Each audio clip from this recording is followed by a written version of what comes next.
আমাদের মুসলমানদের এটা পালন করতে হবে। মনে করতে হবে এই কথা যে ব্যক্তি বলে ও মূলত মুসলমানদের সন্তান নয়, মনে করতে হবে ও ইহুদি খ্রিস্টানদের বড় পোষা একজন সন্তান, ইহুদি খ্রিস্টানদের লালন পালন করা একজন সন্তান। ও কখনোই মুসলমানের সন্তান হইতে পারে না। আর আবু জাহেলের রক্ত তার ভিতরে ছাপ আছে, মিলিত আছে। কারণ যার যার ধর্ম উৎসব সবার, এই কথাগুলো গান গায় যারা, এরা কখনোই মুসলমানের পক্ষে কখনোই কথা বলবে না। এরা সবসময় মুসলমানের পক্ষে কথা বলবে না। এরা সবসময় মনে করবে যে ইহুদি খ্রিস্টানদের যদি আমরা দালালি করতে পারি, ইহুদি খ্রিস্টান ভারতে যদি দালালি করতে পারি, ইসলামের পক্ষে যদি আমরা ছাপাই গাইতে পারি, তাহলে আমাদের তো মোটা অঙ্কের টাকা দিবে। কিছু মানুষ আছে ইমানকে বিক্রি করে দেয়, আছে না? আল্লাহ নবী সাল্লাল্লাহু আলাইহি ওয়াসাল্লামের ভালোবাসাকে বিক্রি করে, আল্লাহ নবী সাল্লাল্লাহু আলাইহি ওয়াসাল্লাম মুহাব্বতকে ভালোবাসে, আল্লাহ নবী সাল্লাল্লাহু আলাইহি ওয়াসাল্লামের সুন্নাতকে বিক্রি করে তারা দুনিয়াকে কি করে, দুনিয়া কামাই করে। আল্লাহ তাআলার ভালোবাসাকে বিক্রি করে তারা দুনিয়া কামাই করে, আছে না? তো কিছু মানুষ আছে ইমান যায় যাক, আল্লাহ নবী সাল্লাল্লাহু আলাইহি ওয়াসাল্লামের ভালোবাসা যাক, আল্লাহ তাআলার ভালোবাসা যাক, তারপর তারা দুনিয়া চায়। এই জন্য তারা কোরআনের বিরুদ্ধে কথা বলে। তসলিমা নাসরিন এখনো কিন্তু কোরআনের বিরুদ্ধে কথা বলে, ডক্টর আহমদ শরীফ এখনো কিন্তু ইসলামের বিরুদ্ধে লেখালেখি করে। বড় বড় যারা এরকম ব্লগার আছে, তারা এরকম তাদের ঈমান আর আমল, তারা কিন্তু মুসলমানের সন্তান, কিন্তু তারা ভার্সিটিতে পড়ছে, ভার্সিটিতে পড়তে পড়তে পড়তে পড়তে বিজ্ঞানী হয়েছে, বিজ্ঞানী হইয়া তারা ঈমানকে ধ্বংস করে, ঈমান আর আমলকে ধ্বংস করে তারা দুনিয়া কামায়, আখিরাতকে ধ্বংস করছে, নবী পয়গম্বরের ভালোবাসা ধ্বংস করে দিয়েছে, আল্লাহ তাআলার ভালোবাসা তারা ধ্বংস করে দিয়েছে। এখন তারা দুনিয়া কামানোর জন্য, দুনিয়াতে কিছু বাহবা পাওয়ার জন্য, দুনিয়াতে কিছু সম্মান পাওয়ার জন্য তারা এরকম, তারা দুনিয়াকে ভালো কিছু পাওয়ার জন্য তারা আখিরাতের এবং নবী পয়গম্বরের ভালোবাসাকে তারা বিসর্জন দিয়ে দিয়েছে। আর যারা ঈমানদার, সাহাবায়ে কেরামের মতন যারা ঈমান হাসিল করেছে, তাবিঈনদের মতন যারা ঈমান হাসিল করেছে, তাবিঈনদের মতন যারা ঈমান হাসিল করেছে, তারা সব সময় মনে করে যে আমার ঈমান থাকবে ঠিক, আমার আমল ঠিক থাকবে।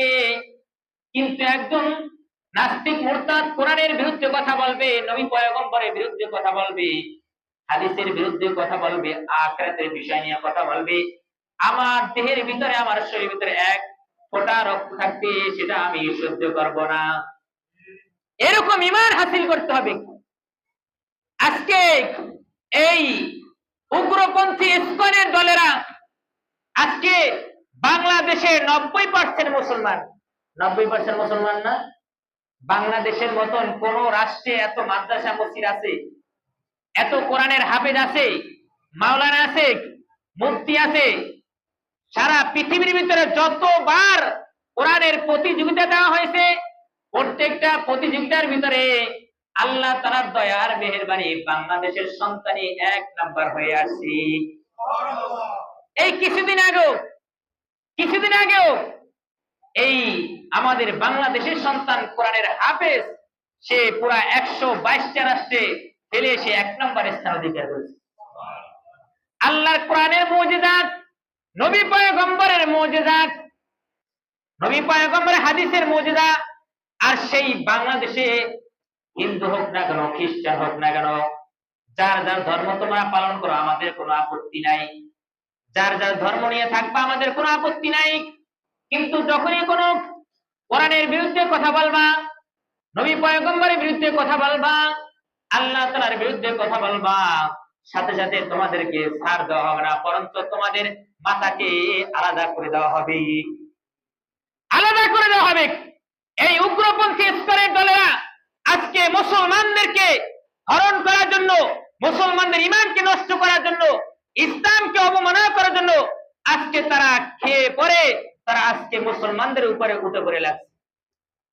কিন্তু চট্টগ্রামে যে দুর্ঘটনা ঘটেছে, অ্যাডভোকেট সাইফুল ইসলাম আলিফকে যেভাবে নির্মমভাবে হত্যা করেছে ইসলামের দলেরা, তাদেরকে এভাবে এই বাংলাদেশ থেকে তাদেরকে তাড়িয়ে দেওয়া হবে, কোনোভাবে তাদেরকে ডাইরেক্ট নিষিদ্ধ করে দেওয়া হবে। আমরা সরকারের কাছে, আমরা অন্তর্বর্তী সরকার যিনি এখন রয়েছেন তার কাছে আমরা আবেদন জানাই যে বাংলাদেশে ডাইরেক্ট এই ইসলাম গোষ্ঠীকে নিষিদ্ধ করা হোক। তারা বাংলাদেশে থাকতে পারবে না। বাংলাদেশে যদি থাকতে হয়, বাংলাদেশে কর দিয়ে থাকতে হবে, মুসলমানদের কথা অনুযায়ী চলতে হবে। সে হিন্দু হোক, বৌদ্ধ হোক, খ্রিস্টান হোক, যে জাতি হোক না কেন, বাংলাদেশের মুসলমানদের বিরুদ্ধে, ইসলামের বিরুদ্ধে, কোরআনের বিরুদ্ধে, নবী পয়গম্বরের বিরুদ্ধে যেই কথা বলবে তাকে কোনোভাবে ছাড় দেওয়া হবে না ইনশাআল্লাহ। মুসলমানদের সন্তান এই অ্যাডভোকেট সাইফুল ইসলামের 4 বছরের একটা সন্তান, তার স্ত্রী গর্ভ 4 মাসের একটা সন্তান রয়েছে।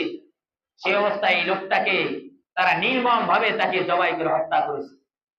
পুরা বাংলাদেশে এই খবর ভাইরাল হয়ে গেছে, আপনারা জানতে পারছেন। সব জায়গায় এর প্রতিবাদ চলতেছে।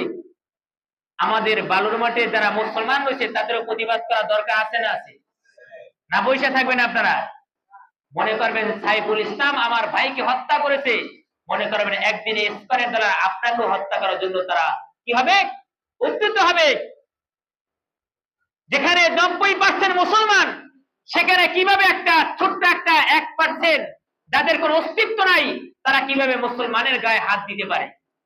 এই হিন্দুদেরকেও আমরা সতর্ক করে দিতে চাই যে তোমরা আজকে যার গান গাইতেছো তারা কিন্তু মূলত তোমাদের ধর্মের লোক না, তারা ইহুদিদের একটা দালাল, ইহুদিদের একটা